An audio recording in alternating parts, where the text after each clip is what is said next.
Jamal Myers here with Hero Fiennes Tiffin at Liverpool Comic Con. All the fans have come out to come and see some of the favourite stars. Obviously, massive Harry Potter fan myself. Let's go back to the beginning. One of your first roles, Half-Blood Prince, playing young Tom Riddle. And for those that don't know, you're the nephew of Voldemort himself, Ralph Fiennes. How did that role come about, and how amazing of an experience was that for you at such a young age? Initially, it feels like a lifetime ago. It really does feel like a lifetime ago. But yeah, it started with my mum saying, "Do you want to do an audition for Harry Potter?" And I said, "I'm never going to get that. Why?" And she was like, "You get a day off school." And I was like, "All right, let's go."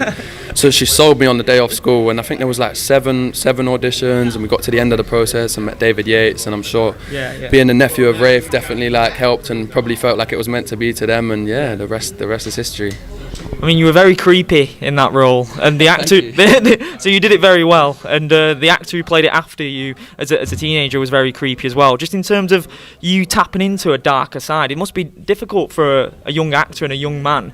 What do you tap into at a young age? What are the sort of directions that you're being given? Do you know what I have to say? My mum, love you, mum, for this. She really helped me so much with that. In terms of just, she's a director herself, and she really just gave me so much direction when we were practicing and rehearsing, and to be honest, looking back, I feel like she kind of did it for me, because I would have been so clueless at that stage. I really do feel like her direction and how she thought I should play it was kind of what I went with. So thanks, Mum. And you were going toe to toe with Michael Gambon, which it's a mean feat for such a young age. How pleasant was he on set? He must have been like the grandfather you've always wanted. Bro, that guy is that was such an honourable opening experience to acting, especially on a bigger stage, because I didn't feel like I was toe to toe with him. It felt like I was side by side with him. Do you know what I mean? Even though the scene is a little bit kind of opposite each other, he is just the most supportive, amazing, chill, friendly, messing around, making jokes, and then action goes and his flawless performance. And it was really inspirational looking back to work with someone so professional but so fun and relaxed. And the last thing I'd add is this guy's hands, Michael Gambon's hands, went from his they're like a foot long. Oh, big wizard hands. Yeah, he does. He does.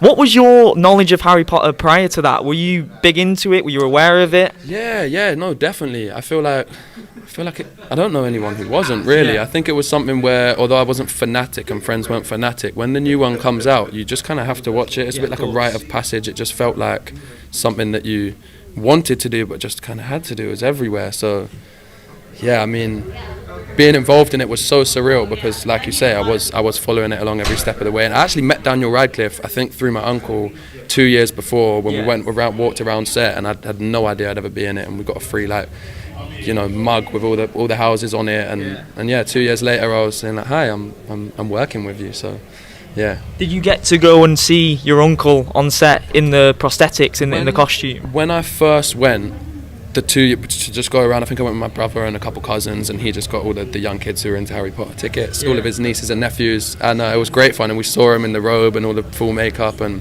he did have his nose, I have to say, that's they don't cut it off, that's CGI and stuff, but regardless, he looked so scary. But no, we weren't on set together when I actually filmed, but it was nice to see him in it and kind of make that link and connection beforehand. So. And you've stuck with the career as well. A lot of actors who start from a young age, they might fade away, or it might not be the career for them, but you've got such a great direction with it being a family orientated business for yourself. In terms of the wisdom that Rafe has passed on, and other members of the family, like your mum you mentioned as well, how great is it having that support to carve your own way in this industry as well? It's amazing. I feel like I'm so lucky to have them. There's a tiny element of me being like, no, I don't want their help, I want to do this myself, but I just have to kind of take a step back and realise over the years how much kind of info and stuff they've drip fed me, almost without me realising. So I'm sure it's almost more than I'm even aware of how much they've all helped me. So perfect. Really appreciate your time, man. Thank you so much.